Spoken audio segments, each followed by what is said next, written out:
Producción de nada. Pero bueno, vamos a ver qué pasa con este proyecto que pues está cumpliendo sus 31 años ya, que se estrenó en México y en salas de cine en todo el mundo y que tiene pues muchos puntos bien interesantes que vamos a platicar el día de hoy. Bueno, antes, por si se retiran antes, acuérdense que hay avisos parroquiales. Número 1, los jueves 8 de la noche el maestro Ramsés está presentando un ciclo con los monstruos de la Universal. Este jueves toca El Hombre Lobo, así que si quieren venir a ver ese clásico increíble, no se la pierdan. Entrada libre es aquí en esta sala abierta. Punto número 2, tenemos nuestros tragos conmemorativos de este mes de sustos. Entonces el nuestro se llama el Moderno Prometeo, que me lo acabo de tomar, está muy rico. Y bueno, hay otros de la momia y del hombre lobo y de Drácula, no sé qué, eso ahí en nuestra barra. Y recuerden, este seminario se termina el próximo 1 de noviembre con la magna función de Frankenstein de Guillermo del Toro, que vamos a tener a las 6 de la tarde. Ahí pues bueno, vamos a ver la película y ni modo, la gente que compró boleto y que no nos conoce pues se va a tener que aguantar, ¿verdad? Al final de nuestra plática. A ver, ¿qué pasó con este proyecto? Porque sí es una película muy, muy particular. En primera, bueno, decíamos que no hubiese existido el Frankenstein de Mary Shelley si no hubiese tenido un enorme éxito, pues la que creo que todos estamos de acuerdo que es la última gran obra de Francis Ford Coppola, que se llama Drácula de Bram Stoker. Ese proyecto, Drácula, estuvo sumamente manoseado durante más de 15 años, que entró en lo que se llama en Hollywood el infierno creativo. O sea, el proyecto está, pero todo el mundo lo manosea, todo el mundo lee el guión, se barajan montones de nombres y finalmente el proyecto está ahí parado, ¿no? El guión lo escribe James B. Hart, ahí está la compañía de Coppola, American Zoetrope. El guión lo escribe James B. Hart y James B. Hart pues rompe las reglas del relato de Drácula de Bram Stoker, se va moviendo del cine de horror a un romanticismo feroz que yo sé que a muchos puristas de Drácula les molesta profundamente porque, pues bueno, es la película ideal para las maestras de secundaria de literatura que dejan leer la novela y entonces el estudiante flojo ve la película y cuando hace el examen sale reprobado porque obviamente nada tienen que ver una con la otra. James B. Hart convirtió a Drácula en un héroe romántico que va por los siglos buscando a su amor perdido y bueno, pues Coppola aprovecha ese romanticismo para hacer, yo les digo que sin duda es su última gran película, o sea, al nivel del Coppola de El Padrino o de Apocalypse Now o de La Ley de la Calle, de esas grandes películas. Pero finalmente, pues como le fue muy bien a Drácula, Drácula costó alrededor de 30 millones y recupera casi 200, pues desde luego Francis Ford Coppola, que acuérdense, cuando hace mucho tiempo hicimos un seminario sobre Coppola en el marco del estreno de Megalópolis, pues decíamos que Coppola también es empresario y también es alguien que tiene colmillo comercial. Entonces, pues si Drácula había tenido un enorme éxito, pues ¿por qué no nos vamos con su compadre, que es Frankenstein, y jugar con, incluso habían pensado hacer una línea de trabajo de monstruos muy interesantes que desgraciadamente Frankenstein tiró, porque ya por lo que sucedió con Frankenstein ya no se pudo seguir esa línea.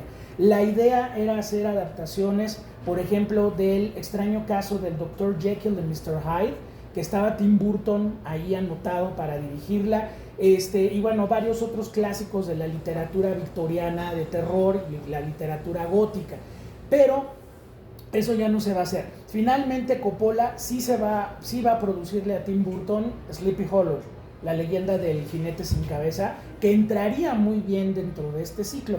Pero bueno, entonces Coppola piensa en un guión escrito por un escritor llamado Frank Darabont, que aquí vale la pena mucho sin duda hacerle un gran reconocimiento, porque Darabont es de estos cineastas, porque también es director de cine, estos cineastas que logran hacer grandes adaptaciones literarias que mueven la médula el alma del espectador y logran al mismo tiempo ser muy honorables con el original y crean algo todavía mucho más interesante. Por ejemplo, Frank Darabont está detrás de tres de las más grandes adaptaciones de Stephen King en la pantalla, Sueño de fuga, The Shawshank Redemption, es de Frank Darabont. Milagros Inesperados, The Miracle Mile, también es de Frank Darabont.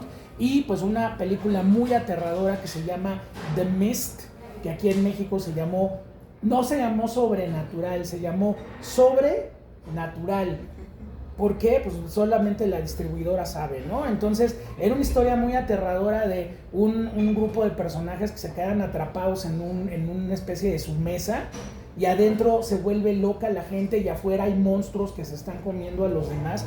Son 3 grandes películas de Stephen King con Frank Darabont como guionista y director. Entonces, pues Frank Darabont recibe la encomienda de Coppola de hacer la adaptación ahora del Frankenstein de Mary Shelley, con lo cual el ritmo de acción se hace mucho más comprimido. Acuérdense lo que hemos platicado aquí cuando los directores adaptan literatura. Si dices inspirado en, tienes un margen de acción mucho más grande. Si aquí desde el título le estás poniendo Mary Shelley's Frankenstein, pues ya te jodiste, porque haces el Frankenstein de Mary Shelley o haces el Frankenstein de Mary Shelley, que por eso muchos puristas se enojaron con Coppola, porque ese dice Bram Stoker's Drácula y la novela no tiene nada que ver con la película, o muy poco que ver, más allá de lo que en sí es el personaje. Entonces, a ver, ya ustedes están muy curtidos. Y pues bueno, la primera gran sorpresa que todos recibimos cuando vimos Frankenstein hace 31 años es que la película resulta que empieza en el Polo Norte.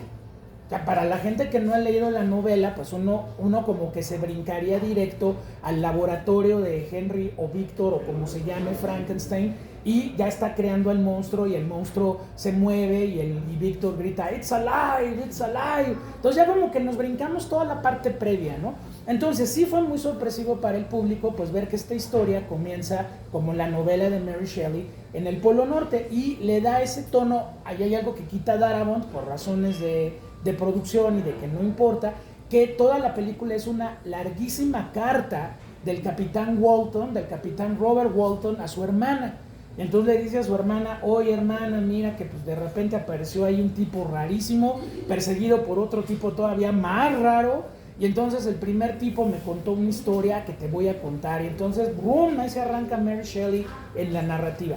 Pero sí, la escena del Polo Norte pues era una escena que nunca habíamos visto, y el personaje del capitán Robert Walton es muy importante porque acuérdense que Robert Walton es para Mary Shelley otro Víctor Frankenstein, es decir, los exploradores que descubrieron las cosas más importantes de su momento, pues detrás de esos descubrimientos, detrás de esas exploraciones, hubo montones de vidas que se tuvieron que sacrificar, ¿no? Todavía en el último minuto, como el contramaestre del barco le pregunta a Robert Walton: ¿a dónde vamos a ir cuando el hielo se mueva? Al norte, ¿no? Entonces todos los marinos ya están así como, pues ahorita aventamos a este güey porque no vamos a ir al norte. Y finalmente el capitán Walton decide ya no seguir. Entonces, al tomar la decisión moral de ya no seguir con la exploración, él no provoca otro Frankenstein como lo que estaba pasando en esa exploración hacia el Polo Norte, que bueno, finalmente pues, sí se dio y sí se conquistó y finalmente pasó, ¿no? Ahora, pues bueno, el capitán Walton, interpretado por Aidan Quinn, que estaba muy guapo en aquel momento, ¿no? Entonces, pues bueno, vamos viendo ahí opciones de casting muy interesantes. Aidan Quinn, pues es uno de los 380 hijos de Anthony Quinn, que tuvo a lo largo de su muy larga vida, y pues bueno, siempre un actor de carácter. Hay que recordar que él iba a ser el Cristo de Scorsese en la primera vuelta de La Última Tentación de Cristo, que nunca se filmó. Entonces, bueno, ahí está Aidan Quinn. Tenemos a Kenneth Branagh y tenemos a Robert De Niro interpretando al monstruo. Obviamente cuando se supo que Robert De Niro iba a interpretar al monstruo de Frankenstein, que ni siquiera tiene nombre, como él mismo nos dice dolorosamente al final, nunca me puso un nombre, ¿no? Entonces bueno, Robert De Niro, uno pensaría, a ver, bueno, Boris Karloff, hablábamos que era un actor shakespeariano, que finalmente se convierte en la imagen más icónica de la criatura, y que él mismo se enojaba mucho. Por eso en La novia de Frankenstein, además de cobrar más dinero, les dijo: pónganme diálogos, o sea, no sean así, no me la puedo pasar, ¿no? Entonces bueno, ya en La novia de Frankenstein pues ya vimos este bellísimo personaje con su friend, good, ¿no? No, you live, no, you will belong dead, y ¡pum!, ¿no? Y volaba el castillo, la criatura. Entonces, bueno, Karloff era un actor de carácter. De los monstruos que hemos visto interpretados en estas 4 semanas que llevamos viendo esto, bueno, Christopher Lee, lo teníamos en una de las películas de la Hammer, pero un Christopher Lee que tampoco tiene diálogo y que de hecho su monstruo es bastante monstruo, o sea, no pasa de ahí. Pues el de Frankenstein Jr., pobrecito, que lo queman, le echan sopa caliente, lo meten en un número musical, ahí loquísimo. Teníamos a los de Andy Warhol que pues se encueran y hacen cosas muy raras entre ellos. O sea, como que alguien diría Robert De Niro interpretando al monstruo de Frankenstein. Y bueno, finalmente pues ahí tenemos algo muy rico. El enfrentamiento de 2 escuelas de actuación importantísimas en el mundo. Por un lado, la Royal Shakespeare Company, representada desde luego por Kenneth Branagh, por Helena Bonham Carter, el papá de ambos, porque son hermanos, aunque se casan, pero ustedes no hagan mucho caso de eso, es siglo XVIII, denles chance. Es Ian Holm, que es el androide de Alien, el malvado Ash, y bueno, es Bilbo Baggins, y es uno de los grandes actores ingleses de todos los tiempos, pues también es Royal Shakespeare Company. Tenemos a Tom Hulce, que pues tenía 10 años después de Amadeus, que no hacía ningún papel importante, y aquí lo tenemos. O sea, tenemos a toda esa banda que se ha formado en Macbeth, Hamlet, Romeo y Julieta, El Rey Lear, o sea, esa banda pesada formada en la Royal Shakespeare Company. Y por el lado de Robert De Niro, pues tenemos al Actors Studio más imponente que podemos encontrar, donde, pues bueno, Robert De Niro es uno de estos actores de método que encuentran en su personalidad y en su biografía la materia necesaria para poder interpretar al monstruo de Frankenstein, ¿no? No sé si sepan ustedes, pero la relación, por ejemplo, de Robert De Niro con su padre, hay un documental incluso por ahí en redes que anda circulando. El padre era un pintor expresionista en la década de los 50. Nace Robert De Niro y pues bueno, resulta que en un momento el papá sale del closet y empieza su vida pues con su pareja homosexual. Cuando Robert De Niro entra en la adolescencia, entonces pues obviamente le mueve el tapete durísimo, y la relación con el padre pues fue una relación compleja, ¿no? Porque pues de repente es papá y de repente pues es mi papá, pero ahora mi papá vive con otro señor. Entonces dice Robert De Niro en algunas entrevistas con Frankenstein que esta relación compleja padre-hijo que tienen Víctor y la criatura, que no tiene nombre, pues ahí hay buena parte de esa investigación dentro de sí mismo que hace Robert De Niro. Ahora, la película tiene algo también muy diferente a muchas de las otras versiones que pudimos ver. Es una película de mucha producción. O sea, estamos hablando de estas tomas de helicóptero no parece Frankenstein, sino la novicia rebelde, ¿no? Así, boom, filmada en Italia, partes en Suiza, la recreación del pueblo es impresionante, ¿no? De Ingolstadt. Y algunas otras opciones de casting interesantes, por ejemplo, el maestro que le acaba dando todos los tips para poder crear al monstruo es nada menos que John Cleese. John Cleese es miembro de Monty Python. Entonces aquí lo vemos en un papel hiper serio, que dices, ¿ese es el señor de los enredos de Wanda? Pues sí, es John Cleese, que pues bueno, es un gran amigo de Kenneth Branagh. Y en esta cuestión de los actores de comedia, que siempre tienen que hacer comedia hasta que alguien les dice, te necesito para un rol de drama, y le queda muy bien a John Cleese el personaje. Pero entonces, bueno, la película tiene mucha producción, tiene un gran diseño de arte, la partitura de Patrick Doyle es extraordinaria, o sea, todo el romanticismo que Kenneth Branagh le imprime a la historia en buena medida está cimentado en la música de Patrick Doyle, que es bellísima, aunque de pronto la dirección de arte y algunas cosas son algo extrañas. Digo extrañas, no malas, pero sí extrañas, y no se notan mucho. Por ejemplo, y yo sé que estamos en terrenos de lo fantástico, pero también lo fantástico tiene límites con lo verosímil, ¿no? Por ejemplo, cuando Elizabeth se inmola, cuando Elizabeth se quema, porque descubre que es un monstruo, pues ha de haber habido una fuga durísima de gas en la casa, porque conforme camina por el pasillo se va incendiando todo el castillo. Castillo que, por cierto, es un gran castillo que no tiene muebles. De repente dices, bueno, ¿para qué tiene? O sea, es como vivir en la Plaza de las Tres Culturas, ¿no? Así como, no hay nada. O sea, hay un piano hasta el fondo, hay 2 sillas en medio, la escalera está así como homenaje a las películas de la Universal, ¿no? Donde hay 2 o 3 escenas muy bonitas que logra Kenneth Branagh, pero y los muebles, ¿no? Muy minimalista, sí, o sea, es rococó minimalista del siglo XVIII. Eso es un estilo muy raro. O sea, uno sí extraña un poquito, pues un librero, no sé, un taburete, ¿no? O sea, de repente uno entra a ese castillo y dices, ¿y ahí cómo le hacen para vivir? ¿Dónde duermen? ¿Dónde comen? ¿Quién sabe? Entonces, hay mucha producción, pero al mismo tiempo hay un minimalismo muy extraño. Está mucho más barroco el laboratorio donde nace el monstruo que el castillo, ¿no? Y bueno, el laboratorio, pues bueno, acuérdense, de todo eso tiene la culpa Mary Shelley, porque Mary Shelley nunca nos dijo cómo crearon al monstruo. Aquí hay una aproximación muy buena, por ejemplo, cuando está el monstruo sentado, tapado con una sábana, y que se alcanzan a ver los pies y se alcanzan a ver las manos y los cables conectados por ahí con los tubos de ensayo. De pronto hay esta escena donde Kenneth Branagh, exhausto, se acuesta junto al monstruo y el monstruo está sentado en esta especie de banco.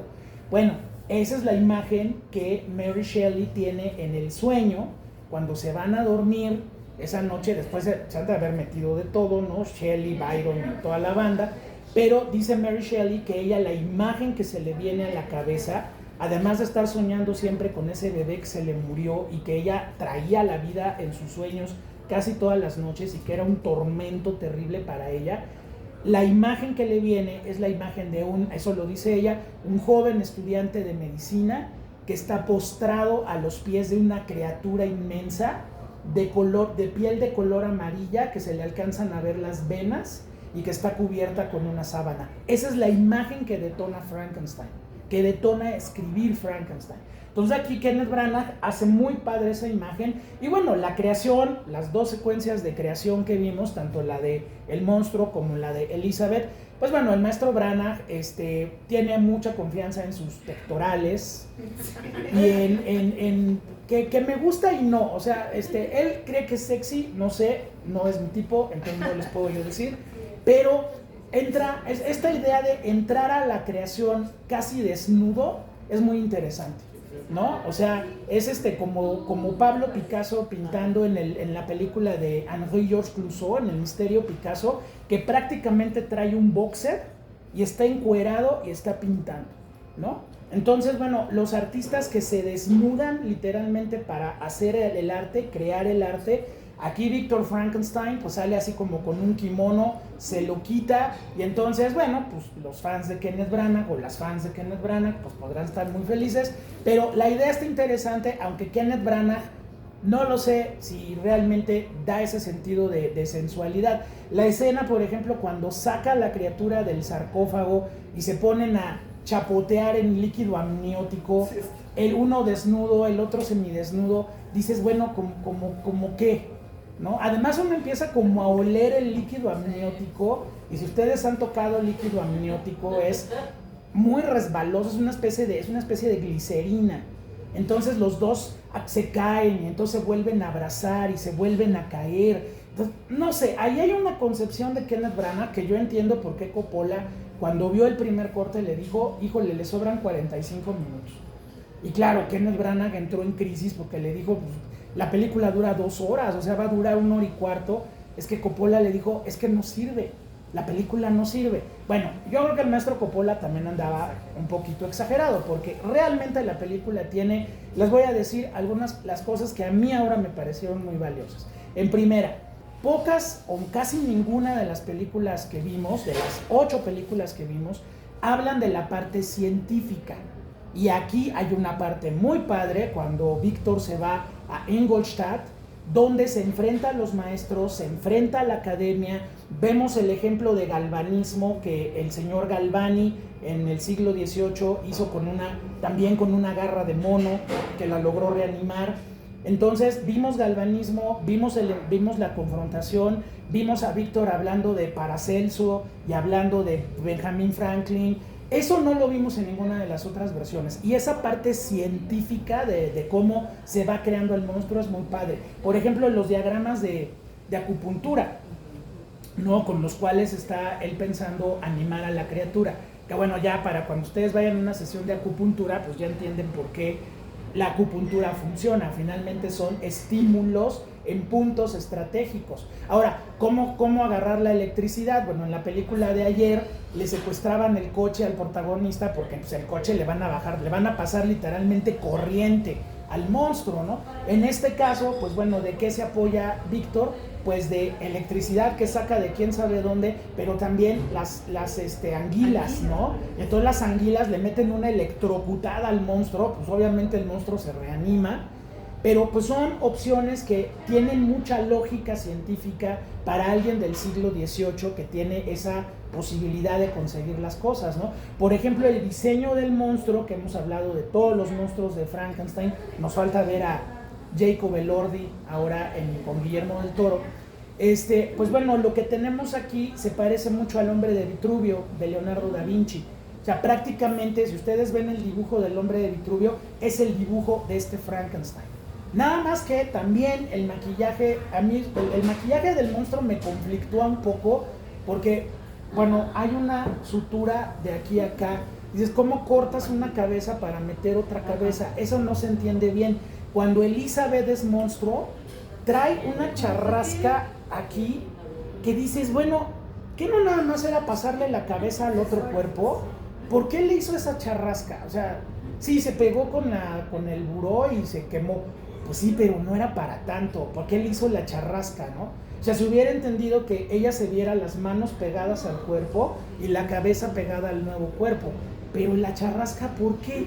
El ojo gacho, ¿por qué? O sea, son como cuestiones que uno ve en la película y nosotros que ya vimos 9 películas de Frankenstein podemos decir, oye, espérame, no, o sea, ya eso se está pasando un poquito de verosimilitud. Sí, yo sé que estamos hablando de una historia fantástica, pero llega un momento en que uno se empieza a hacer esas preguntas, y si uno se empieza a hacer esas preguntas es porque como que brincan, ¿no? Ahí en el precedente. Entonces, la parte científica, increíble, pero la parte de formación moral de la criatura también está mejor que en ninguna otra película. O sea, en la novela, acuérdense que el monstruo se mete al sótano de esta casita y durante 6 años obtiene la educación primaria básica con los niños que están estudiando en casa.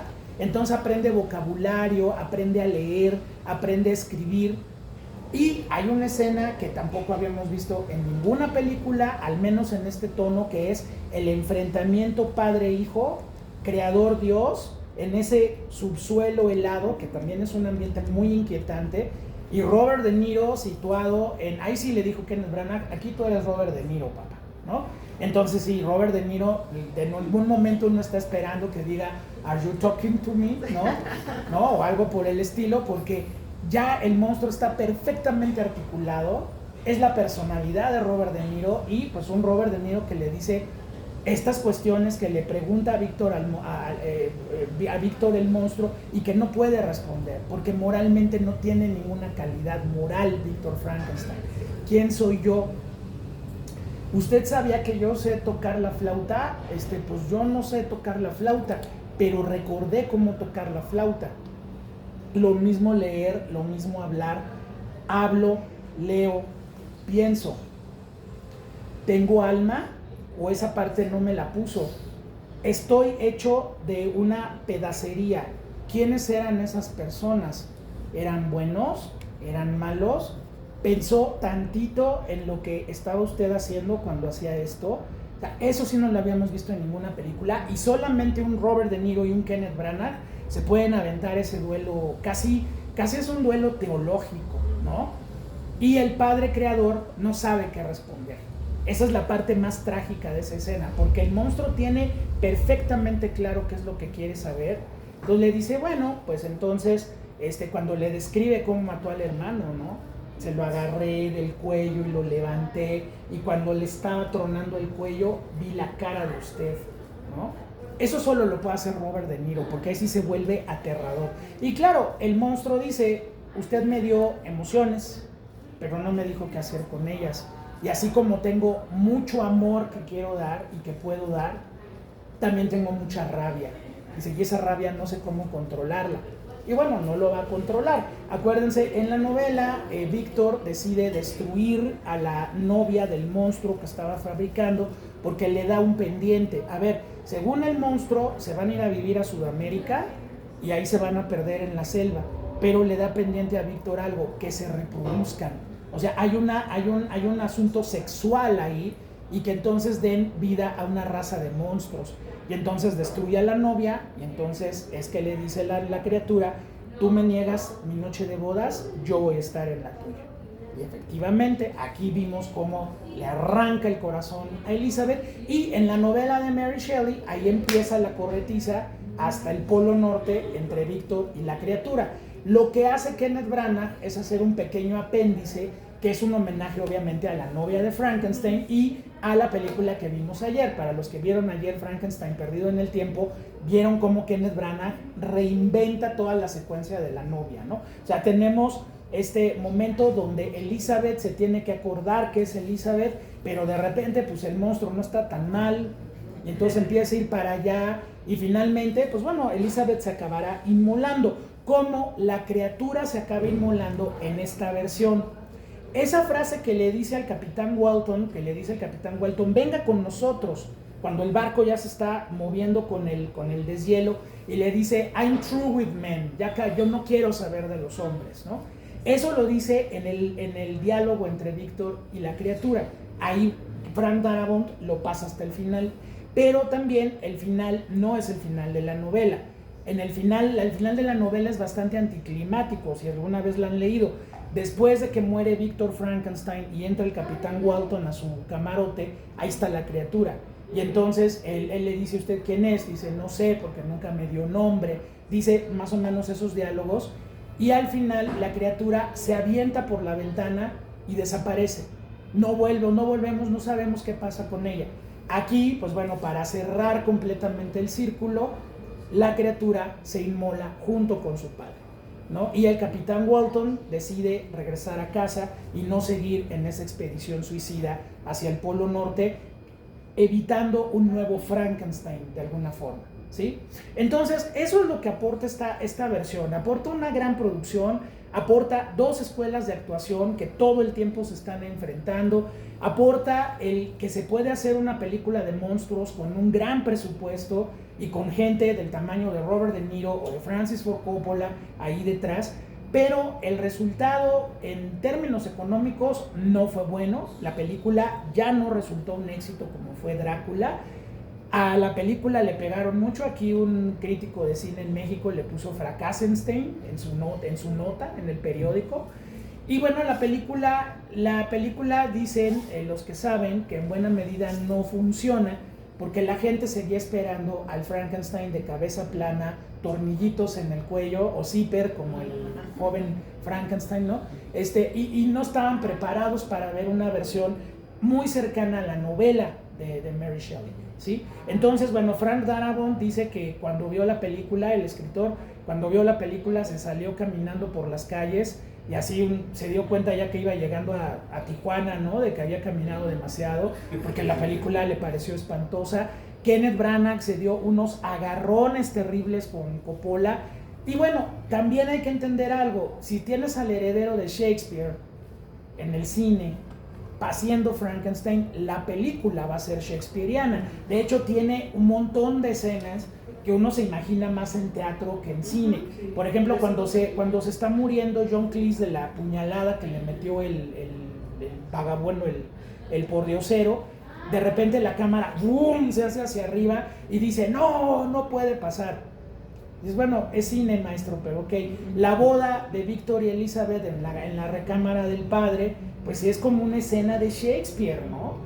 La cámara se mueve, el padre está al fondo, les da la bendición y estos dos se casan. Parece Romeo y Julieta, ¿no? Entonces hay una sensación entre lo teatral y lo cinematográfico, y algo que sí habla mucho, y Kenneth Branagh alguna vez lo asumió, de la inexperiencia de Branagh para hacer una película de este tamaño y de estas dimensiones y de este tono, que es que de repente aquí se vio muy bien y ya estamos ahorita, nuestro ojito está curtidito para esas cosas, pero hace 31 años nosotros fuimos a verla en la premiere en el cine Polanco, que en paz descanse. Era un cine de 3,000 butacas con una pantalla gigantesca. Entonces de repente empieza Kenneth Branagh a dar vueltas con la cámara y eso es muy desagradable porque te marea, una, y segunda, como la cámara se mueve a lo güey sin que el personaje se mueva, pues dices, maestro, o sea, ya me enseñaste que tienes dolly circular y que Coppola te lo rentó, pero ¿para qué estás moviendo la cámara? Entonces hay un montón de escenas donde, ¿se fijaron? Los personajes corren a la cámara. Ajá. Eso está muy raro. Están platicando, están teniendo una reunión familiar y la cámara está boom, boom, boom. O es una cuestión de prisa, de que tenemos que hacer todo en un master shot como sea, o también es una intención de Kenneth Branagh de dar a entender una presencia fantasmagórica. I don't know, pero de repente sí llega un momento en que dices, deja de mover la cámara, deja de editar como editas. O sea, cuando Elizabeth está recordando si es Elizabeth o es un monstruo, pues de pronto hay una edición como de 45 cuadros así pegaditos. Y dices, no, o sea, me acuerda mucho de mi maestro de edición, que fue Rafa Castanedo, que decía, odio el cine actual, dice, porque no me dejan ver, yo quiero ver. Y de repente, bueno, piensen en Michael Bay, el director de los Transformers, que está comprobadísimo que cada corte de Michael Bay dura 3.5 segundos y en movimiento. Entonces, claro, todo el tiempo estás con los ojos que no te alcanzas a llenar las pupilas de lo que ves. Entonces, a ver, decía Buñuel, la cámara se mueve si el personaje se mueve. Hay una lógica, pero no pones un personaje en medio y de repente le empiezas a dar vueltas así. Eso se llama sobredirección. Y Kenneth Branagh, yo no sé si estaba muy inseguro, si Coppola, que se puede volver un dolor de muelas Coppola si se lo propone como productor. Pregúntenle a Wim Wenders, que lo tuvo 5 años en Hollywood filmando una película espantosa que se llama Hammett, ¿no? Y que, pues, que la película se paraba porque Coppola se paraba. Entonces decía Wim Wenders, bueno, en lo que Coppola retoma, yo hago otras 3 películas, ¿no? Entonces, bueno, sí pudo haber sido eso, pero es muy importante que noten ustedes esa sobredirección que llega a tener Frankenstein, ¿no? Vean el momento del diálogo entre monstruo y papá, es muy bonito porque es campo contra campo, campo contra campo. Habla la criatura, vemos reacción de Víctor, esto está bien, es academia, es lenguaje cinematográfico. Pero cuando los personajes están contentos en el castillo minimalista sin muebles, de repente la cámara empieza a dar vueltas. ¿Para qué? ¿Para decirme que están contentos? Yo lo que me estoy sintiendo es que me tengo que salir por un Dramamine, porque si así va a estar toda la película y me estoy comiendo mis boneless mango habanero, pues los voy a echar todos al rato en menos de 3 rollos, maestro. Entonces sí, ahí hay ese grado de megalomanía, inseguridad, yo no sé cómo decirle, porque Kenneth Branagh no es así. O sea, si ustedes ven el Hamlet que hizo de 4 horas, es maravilloso. Si ven Tanto para nada, es maravilloso. ¿Por qué hizo esto? Bueno, la última maravilla que hizo, Belfast, que es un peliculón sobre su infancia irlandesa, no se mueve la pinche cámara. O sea, está contando lo que tiene que contar. Y aquí de repente, como es película de monstruos, suéltala, ¿no? Por ejemplo, esta toma cuando está creando a la Elizabeth monstruo y de repente está Tom Holtz en la escalera y le avientan la cámara como si fuera del 3er piso para que grite. A ver, lo mató el monstruo, lo mató la cámara cuando le pegó. O sea, ¿qué pasó con Tom Holtz? Desapareció. Seguramente murió en la explosión de gas de la casa, ¿no? Porque ya no lo volvemos a ver. ¡Qué gacho! La verdad, qué gacho. O sea, Tom Holtz merecía que el monstruo le tronara el cuello o algo le hiciera, ¿no? No, nada más se quedó gritando en la escalera y Kenneth Branagh le avienta como en columpio la cámara y ya no vemos más, ¿no? O sube Víctor con Elizabeth muerta y entonces se ve, en la sombra se ve como un monigote que va haciendo así.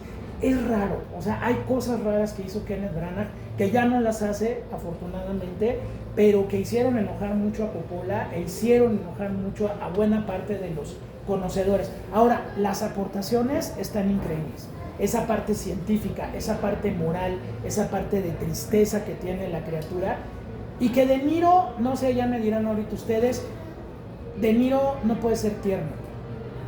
De Niro no es tierno. O sea, cuando lo vemos llorar por su padre, dices, no sé, o sea, es que eres el de Taxi Driver, eres el de Toro Salvaje, y esas imágenes no me las puedo quitar, ¿no?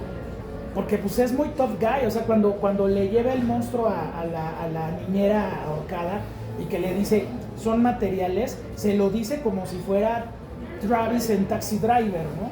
Son materiales, ¿no?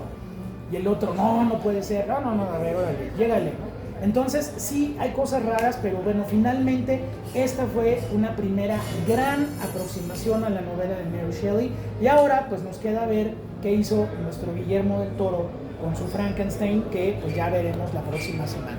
A ver, comentarios, ¿qué opinan de esta película? Sí. Yo estaba esperando la escena Ajá. que tenía yo de las vueltas de Benigno en el mar, Sí. y el mar embravecido. Sí. Sí, yo estaba esperando eso. Sí, esa toma es muy padre, cuando va el monstruo en medio de la nieve caminando, pero sí es la novicia rebelde, ¿no? Es así, no una toma de helicóptero, helicóptero, todavía no había drones, eso fue con helicóptero. Entonces, también, ¿no? El que queme la casita del ciego, de la familia del ciego, y entonces diga, I will take my revenge, ¿no? Entonces voltea y, Frankenstein. ¿Sí o no? O sea, ¿funciona o no funciona? Pero entendemos que este monstruo va a estar muy enojado y no necesita voltearse hacia el público y decir Frankenstein, ¿no? No sé, hay cosas como que no acaban de cuajar, pero la impresión que deja la película es muy padre, eso sí, ¿no? O sea, uno vio Frankenstein, ya de veras, eso que ni qué. ¿Algún otro comentario? A ver, sí, adelante. Por un lado, me gustó como la imagen de Elizabeth ya convertida, Sí. que se le ve aquí muy real, Sí. las quemaduras y así, ¿no? Porque hemos visto muchas películas como muy producidas en eso, se ve muy falso. Sí. Creo que esta se ve muy auténtica y eso me gustó bastante. Claro. Aunque claro, tiene el efecto que tú dices, ¿no? De las cicatrices inverosímiles. De hecho, yo cuando estaba viéndola me quedaba pensando, ¿por qué el labio inferior está abierto? Claro. Pero creo que, por cierto, lo de los ojos, porque a ambos personajes les abre el ojo, creo que tiene que ver con cómo conseguir la anatomía y sobre todo la fenología en la época de esta Sí, claro. Creo que claro. sí lo recuperó ahí, pero bueno, igual está medio largo. Sí. Pero sí como que tiene varios tonos ahí medio entrevestados la película. A veces es como, justamente con Robert De Niro, es como muy de acción de repente. Sí. ¿No? Y de repente este giro que le da a toda la historia de la criatura femenina y todo eso. Sí es como, te da muchísimos matices. Pero también algo que me gustó mucho con la escritura.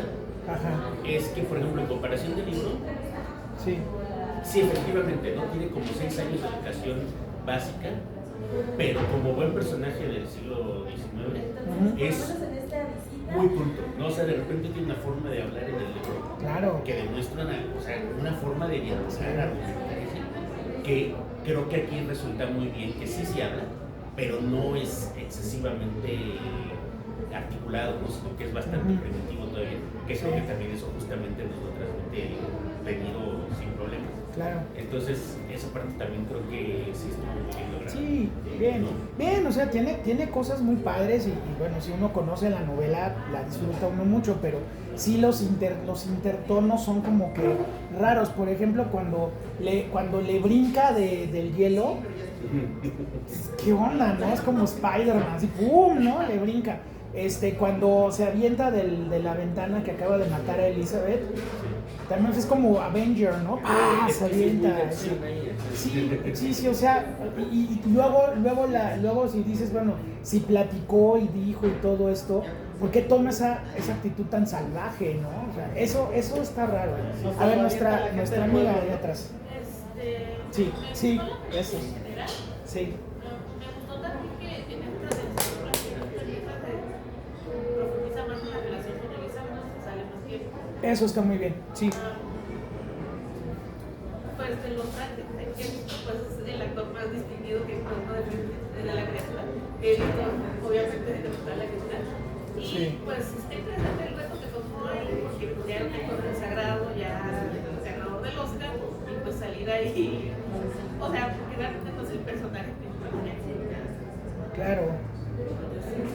No, bueno, estás hablando de uno de los mejores actores que ha estado en la historia del cine. O sea, Robert De Niro es indiscutible. O sea, no hay forma de discutir si De Niro es bueno o malo. O sea, De Niro ha creado algunos de los personajes más importantes de la historia del cine. Pero, a ver, en primera, el maquillaje que mencionabas, el maquillaje estuvo nominado al Oscar. O sea, es el único Frankenstein hasta el momento, a ver qué hace Guillermo, hasta el momento el único monstruo que ha estado nominado a mejor maquillaje, ¿sí? O sea, eso es una distinción importante. Les ganó Ed Wood de Tim Burton, que es muy bonito el maquillaje, y aquí, pues bueno, realmente es eso. Ahora, Elizabeth, qué bueno que me recordaste a Elizabeth, porque Elizabeth ha sido el patito feo de las versiones que hemos visto, ¿no? En los 30 es una soberana inútil. O sea, se la pudo haber robado King Kong y daba exactamente lo mismo. Bueno, obviamente el Frankenstein Jr. es de risa loca, ¿no? Madeleine Kahn. En la versión de Andy Warhol, pues se echaba al monstruo, ya el otro monstruo y todos los monstruos que se pudieran. En la de la primera que vimos de Hammer, Elizabeth es de, oiga, yo era la prima, ya llegué, voy a tomar posesión de la casa. Que el otro se acueste con quien quiera, yo llevo las cuentas, yo estoy aquí en la casita, me va a salir el monstruo, pero al final el otro güey me va a dar un balazo, yo aquí tranquila, yo sin bronca, o sea, yo vengo a ocupar la casita. Y de pronto, bueno, claro, si tienes una actriz del tamaño de Helena Bonham Carter y además el director se enamora de la actriz y deja a su mujer, que es Emma Thompson, que la pobrecita es la que habla al principio con la voz de Mary Shelley, pues aquí obviamente Branagh andaba desatado y le da a esta Elizabeth un protagonismo muy importante, la vuelve la conciencia de Víctor en muchos sentidos, pero es una conciencia que él no oye, porque Víctor es un personaje, ya lo conocemos de sobra, soberbio, egoísta, cruel, nada empático y obsesivo a más no poder, ¿no? Sí. Claro. La muerte de la madre, claro, la muerte de la madre. La muerte de la madre. Claro. No hay necesidad de morir, ¿no? Esa es la frase que se pone Víctor, pero bueno, finalmente rompe las reglas y finalmente viene el castigo divino, pero también el castigo divino por esa paternidad monstruosa que él le dice, usted me creó y me aventó al mundo, ¿no? Entonces, pues ahora asuma sus consecuencias. Ahora hay una forma de que ahí muere, pues háganme a mi compañera y ya, no pasa nada. Pero bueno, finalmente viene este miedo de Víctor y todo se echa a perder. Pero sí, sin duda estamos ante la Elizabeth hasta el momento más completa y más compleja y más compañera del personaje que hemos visto. Hay que ver qué hace Mia Goth con Guillermo del Toro. Por lo que me han contado los que ya la vieron, es una Elizabeth también completamente diferente a lo que habíamos visto. Hay que verlo, ¿no? Adelante. Bueno, a mí esta cuestión que decíamos de la escenografía de los muebles, justamente me parece, y pensando en Kenneth Branagh, muy teatral, ¿no? O sea, pues claro. Sí, esto es Sí. como, así como algunos planos, algunas escenas, pues dices, sí, o sea, esto es como un escenario de teatro. Así donde es. tienes la escena y pones una mesa y 2 sillas, ¿no? Sí. Y, Sí. y bueno, desde ese punto de vista me agradó, ¿no? O sea, no tiene lógica, Sí, pero visualmente es muy bonita y con mucho guiño como a artistas, ¿no? O sea, como guiños a Caravaggio. La Sí. última escena del barco, pues es William Turner. Claro. Y La lección de anatomía, Sí, otra sí, vez. todo, sí. Y La lección de anatomía de cuando Rembrandt. se están casando también, todos esos son cuadros, ¿no? Sí. El claroscuro. Laura decía que el sacerdote que los casa es igualito a Sí. Shakespeare. Es igualito a Shakespeare. Bueno, al que dicen que es Shakespeare. Y el color, ¿no? O sea, el manejo del color, o sea, esos rojos, o sea, todo en azules, ¿no? O sea, Ajá. fríos, Y de repente Elena con esos trajes rojos, tal, con la Claro. capa, tanto de él como cuando la trae muerta, o sea, ese rojo tal. Y la luz, el manejo de la luz. Sí, O sea, es súper padre. este es un Frankenstein de luz de día. Los ojos de Lo vemos caminando en el bosque, lo vemos caminando en la nieve, todas las escenas son diurnas. No es este Frankenstein que hemos visto, expresionismo alemán, sombras, ahí. No, esto ocurre a plena luz del día. Eso también vuelve a la película muy aterradora. Este no es un monstruo que tenga que esperar a la oscuridad. Este monstruo te agarra en el bosque a las 12 del día y te pelas, ¿no? O sea, le vale. Eso también es un cambio importante, ¿no? Y por lo que hemos visto de la de Guillermo del Toro, por ahí va también. Es una película muy clara. Hay que verlo, ¿no? Muy bien, ¿algún otro comentario? Sí, Ana acá y Laura. Ajá, adelante. Qué padre, qué bueno. Sí, Y al parecer entonces no tuvo nunca un gran, no sé, eco, ¿no? Después. sí, Y a mí me gustó muchísimo la parte de torpe de que se estén cayendo en la baba y en el piso, Ajá. ¿no? Porque me hizo sentirlo justo como la parte de la creación, ¿no? O sea, una Sí. marioneta con los vestidos ahí, la sangre y todo, y que lo tiene que abrazar, o sea, Sí, todos los demás sí, sí. han estado muy muy separados, o sea, lo bajaban y enseguida ya estaba vestidito, y ya se iba corriendo y así que... claro. Pero aquí hasta se le cayó de chiquito, o sea, lo eleva y le pega en la cabeza. O sea, Se cayó de chiquito, literal. Sí, sí, sí. y cuando le enreda hay unas cadenas porque no se caiga y se sube. Y además, siento que este Víctor sí es más complejo, o sea, justo teniendo Sí. todo este bagaje shakespeariano, ahí ya se empieza a preguntar qué hice, o sea, desde ese momento ya Claro. Y cuando haces su anotación, ¿no? Pues esto tiene que ser distinto, y todavía haces su anotación científica de lo que salió mal, tiene efectos, Claro. y también me gusta esto de saber por la ventana Frankenstein, porque siempre nos dicen, si no puedo darle salida a una emoción, le voy a dar salida a la otra. Claro, claro Para que mí sí. tiene como mucho sentido que ya no Sí. empiece a actuar así como, pues ahora me aviento por acá y ahora, porque también sabía que si no, pues se lo iban a echar a él, ¿no? Claro. Como cuando quema la choza, pues es porque se lo agarraron a palos y él estaba ahí haciendo la libre, ¿no? Que Sí. fue esta El figura espíritu muy padre del bosque. mexicano que era muy Sí. sí. Hace el espíritu del bosque y se me hizo, no sé si como un homenaje cuando volteé y gritaba Frankenstein. Yo sentí que era como un homenaje a los monstruos, a los otros que habíamos visto. Pues puede ser. Puede ser, sí. Ya vi como normal, se me pasó también el castillo de Malita, que donde más muebles y calidez había en el cuarto del Sí. señor ahí en la boda, no era gran Sí.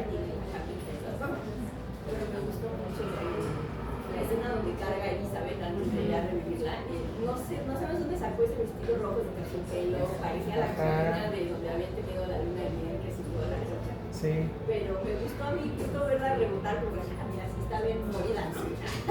Sí, va rebotando. Sí, tal cual. Tal cual. Entonces, me gustó mucho ese otro homenaje a la novia de Frankenstein, que la revivieron. Y me gusta que ahí, incluso ahí tiene más tiempo ella, ¿no? Como de decidir, como de igual Sí. pensar y sentir. Sí. Y también estaba pensando, yo una vez de chiquita me caí a mi mamá de una cama y al lado había un muro. Y nunca se han caído de una cama donde está un muro, si te puedes partir el labio. Sí, claro. Entonces, Sí. es lo único que puedo explicarle a la partida ahí de la boca, ¿no? Del labio que está cosido. Y no había pensado en lo que dijo, que también me hace mucho sentido, ¿no? De por qué el ojo, por qué le Ajá. abrían por ahí para llegar. Sí, el diagrama de acupuntura tiene esta partición, justo la que tienen los dos, ¿no? Sí. Pero si vas a revivir a tu novia, no la revives tan fea, o sea, es eso, o sea, eso es lo que brinca un poco ahí, Pero pero sabes que bueno. yo disfruté más verla así pelona quemada como Barbie vieja pelona y quemada que con el estilazo del pelo blanco con negro de la novia. Con sus rayos. Que tampoco tenía sentido, ¿no? Sí, pero qué bonita. Pero qué bonita, o sea, The Bride of Frankenstein, sale la otra con sus pelazos acá. O el final de Frankenstein Jr., ¿no? Con la otra con sus rayos Y ahí. me gustó mucho Sí, perdón. el último comentario. Sí. Cuando carga la antorcha, Ajá. es completamente pues, Prometeo, ¿no? Pero en Prometeo, este caso, claro, ya, claro, sí. Es como decirles, les estoy dando este nuevo fuego, que es como el de otra vez discernir que está bien y que está mal. Claro. Entonces me gusta que se tarda Kenneth en esa escena con la antorcha y ya después se sube y ya se inmola ahí. Y a mí me gusta esa dureza de que no me conmueva hasta las lágrimas, pero verlo a él así como de, híjole, no, yo aquí me quedo con mi señor padre, ¿no? Sí. Me gustó mucho porque aunque no desde esos actores que te llega a la ternura o a las lágrimas, pero sí te conmueve muchísimo, o sea, con su cara ruda y ahí de monstruo y todo. Me gustó mucho. Muchas gracias. Ay, qué bueno, qué padre, Ana, muchas gracias. Pues sí, tiene muchos detalles muy padres, muy ricos. A ver, amigo, cuéntanos. A mí, todo el principio me encantó en la edición, lo mismo shakespeariano, Kenneth Branagh, todos ellos están maravillosos, el pueblo, la coreografía, todo antes de que nazca el monstruo, maravilloso. Sí. Me sí. encantó la dirección de él, Kenneth Branagh está extraordinario. ¿Qué hace Amadeus? ¿Cómo se llama? Tom Holtz. Tom Holtz que maneja el momento de comedia, Sí. que fue muy bonito, es como un respiro, ¿no? a lo que viene. Nace cuando ya nace el monstruo, ya Dios la comedia, ¿no? No fue puro drama. Sí. Sí noté muy fuerte el enfrentamiento de escuelas de actuación. Totalmente. Se nota completamente y sentí ese divorcio. A mí, Veniro no me gustó. Ok. No me gustó, no me conmueve, no se la creo. Veo a De Niro Ajá. en el ojo, como tiene el ojo, me recordó un poquito a David Lewis en Pandillas de Nueva York. Ajá. Así. El Bill the Butcher. Dijeron haberlo puso algo más, porque esta parte es De Niro, se ve que es De Niro, y su actuación de Niro es De Niro. Claro. Me recordó mucho cuando vimos la película de La Nueva de Frankenstein, Ajá. cuando llega Frankenstein con el monje, ay, qué bonita escena, que llega Frankenstein, ay, eso sí me conmovió. Y aquí siento que le faltó sentimiento de Niro. El ciego me parece maravilloso, pero, pero no me entraba en ese lenguaje romántico que se le está diciendo ya, ¿no? Me divorcié de Niro, Claro. no me gustó. No se la compré. Día de Niro. Eso es lindo. ¿Por qué? Porque está rematado por los niños. Sí. Y dice, es el hombre, el espíritu del El espíritu del bosque. del bosque. Sí. Eso me encanta. Ah, qué bonito, qué lindo. Y lo que ve, pero o sea, siempre Día de Niro. Siempre. ¿Será que estoy muy casado con el Frank que cabeza cuadrada? Pues también, Sí, que me divorcié un poquito. Así como la gente se divorció de Drácula con el pelo engominado y el frac y todo, cuando ves a Gary Oldman que sale como el cura Hidalgo siniestro, ¿no? Y que sale de lobo y que sale de guerrero medieval. Ese es Drácula, pues sí, ese es Drácula. De hombre lobo, de rata, Se la de quería, lo que sea. me encantó esa película. Maravilloso. Sí. Algo que me encantó mucho también fue la edición de todo el principio. Empecé a contar los segundos, 20 segundos, 20 segundos, casi un minuto, pero lleva un ritmo maravilloso que no te deja ver hasta que nace el monstruo. ¡Pum! Cambia el ritmo, las ediciones son diferentes, todo se vuelve más lento. Claro. Me encantó a mí un poquito recordando a Teón Gelopoulos con todos sus manejos de 180, 360, 720, cuando ellos se están abrazando y besando, eso me encantó. Wow, sí me mete en la atmósfera, Sí. están geniales, esta carne está divina. Claro. ¿Saben qué lindo? Y sí me gustó ese manejo de cámara, que hunda y Sí, pero hay otras donde sí distrae mucho. El problema es cuando distraes. Sí, es cuando están con los amigos y tú dices, ay, no, espérate, lo que decía, ¿quién? Déjame ver, ¿no? Sí, Rafa Castanedo, que sea déjame ahí ver. no tiene por qué, ¿no? Así me estoy de Ahora, acuerdo. Branagh experimentó mucho, sobre todo en los 90, con estos juegos de reparto. Por ejemplo, cuando hace mucho ruido y pocas nueces, es la combinación otra vez de la Royal Shakespeare Company, o sea, Emma Thompson, Kenneth Branagh, no sé qué, y de repente en el reparto Denzel Washington, Michael Keaton y Keanu Reeves. Que pues para todos los shakespearianos es como una afrenta, ¿no? O en el Hamlet de 4 horas, de repente sale Jack Lemmon, de repente el sepulturero es Billy Crystal, de repente te sale Robin Williams y te sale Derek Jacobi y te salen todos los shakespearianos, ¿no? Hay una escena donde sale Charlton Heston, por ejemplo. O sea, eso es un juego que decía Kenneth Branagh, dice, bueno, estoy jugándole pues bueno, vamos a ver el experimento cómo sale, pero también muchos actores que siempre tienen encima el asunto de la comedia o de la ligereza, los pones a hacer Shakespeare y lo hacen maravillosamente bien. Entonces, eso era un experimento que hacía Branagh con sus actores en sus películas y aquí también, ¿no? O sea, digo, John Cleese, que nada más de verlo en los sketches de Monty Python te mueres de la risa. Y aquí no hay ningún momento donde John Cleese sea mínimamente empático con el espectador. La personalidad de Jesús, ¿no? Sí. The result is an abomination, ¿no? El pelo, las cejas, o sea, la lectura de rostro de él, increíble. Y se avientan una recreación de la lección de anatomía de Rembrandt, padrísima también. ¿No? También estoy de acuerdo en la escena cuando nace el monstruo que lo abraza, se cae. Sí, puede ser eso. Me gustó. Sí. O sea, se recuerda que ya voy a decir abuelo, entonces me imagino.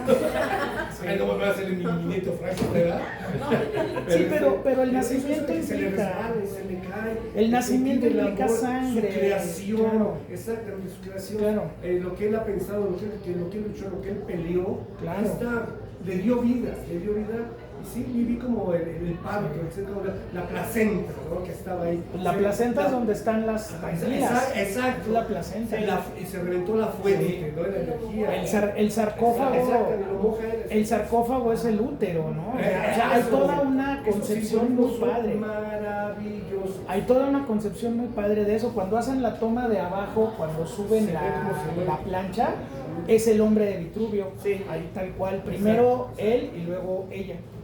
Y toda esta escena de la resbaladera, pues es como cuando nacen los potritos que se están queriendo levantar, es eso, ¿no? Que se caen, se caen y pues es, sí, puede ser, claro que sí. Ajá.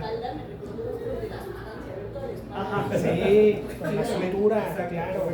La sutura aquí en la cadera, o sea, sí. No, sí tiene cosas muy fisiológicas la película, tiene eso. Pero los detallitos de comedia sí. no son ningunos. Sí. Este hombre está genial. Sí. Tom Holtz era una maravilla, ya se nos desapareció hace muchos años. Bueno, a mí la verdad es que en su momento todavía o sea, es una película que me encantó porque pues está muy apegada a la novela. O sea, es una película sí. Y cuando yo me enteré que Frankenstein iba a ser Robert De Niro, o sea, digo, Robert De Niro tomando ese reto después de hacer todos esos papeles que ya conocemos, a mí se me hizo súper interesante. Sí. Porque, por ejemplo, la escena donde él dice, está en el barco y él ya muerto, y con el capitán le dice, ¿cómo te llamas? Y le dice, no, es que no me dio su nombre. Esa parte se me hizo muy conmovedora. Sí. Aunque Robert De Niro dice, pues no puede ser tierno, no lo es. Pero a mí esa escena, la verdad, me hace muy conmovedora. Al igual cuando están haciendo el diálogo allí en la caverna de Lagas, esas tomas de cámara. Me hace muy interesante ese diálogo. Y su amigo también, dices, de alguna manera, dices, bueno, Elizabeth es como su conciencia. Sí. Pero el amigo también le da ideas diciéndole, es que esto va a acabar mal. O sea, antes de que esté el monstruo, le dice, esto va a acabar mal, lo que hace el conciencia. Pero a mí el papel de Robert De Niro me encantó, sobre todo porque se atrevió a tomar ese reto. Sí. Y esos movimientos de cámaras efectivamente sí me da eso de que, bueno, me marea, ¿no? Pero me encantó. O sea, a mí la película totalmente me encantó la parte toda esa fisiológica y el diario me encantó porque dices, bueno, todas las anotaciones que tiene. Y de alguna manera yo creo que cuando hablas del diario, él piensa en su interesa con el sangre. Sí, ese es el pretexto. Y bueno, también la escena de la creación, ¿no? Cuando está resbalando. bueno, pues casi Claro, las orejas, desnudo, mojado, ensangrentado. resbaladizo, eso Sí, es. claro. Pero las escenas de Robert De Niro con su papá se me hacen muy conmovedoras. Sí. Definitivamente a mí sí me gustó bastante. Sí, pero bueno, también está esa crueldad del diario de Tele, dice, el Bueno, esa resultado parte ha sido también. una abominación y Cuando se entera. merece ser destruido, dice, sí. Y es mi padre el que lo dice, ¿no? Es mi creador. Sí, esa parte es muy triste. Acuérdense que Mary Shelley habla mucho de Frankenstein, pero habla mucho de la Biblia y también habla mucho que no hemos hablado casi, del paraíso perdido de John Milton. O sea, donde el diablo y Dios y Adán tienen este diálogo. Entonces también esa fue una lectura que influyó mucho en el resultado final de la novela de Frankenstein, ¿no? Entonces, bueno, pues vamos a seguir con esto. Tenemos 2 funciones pendientes, bueno, además de la próxima semana, 1 de noviembre, 6 de la tarde, aquí en la sala 4. Tenemos una matiné que estamos reacomodando por fechas, que es Frankenweenie de Tim Burton, porque también queremos que los chavitos empiecen a entrar en la mitología. Entonces ya les avisaremos con tiempo cuándo la vamos a hacer, pero esa es matiné, sería a la 1 de la tarde más o menos. Y pues bueno, mientras tanto, recuerden, jueves 8 de la noche, Monstruos de la Universal. Nos vemos el próximo sábado acá en la sala 4. Compren su boleto, creo que quedaban 2 nada más. Si todavía no lo tienen, cómprenlo. Y pues muchísimas gracias como siempre por su presencia. Nos vemos la próxima semana. Gracias.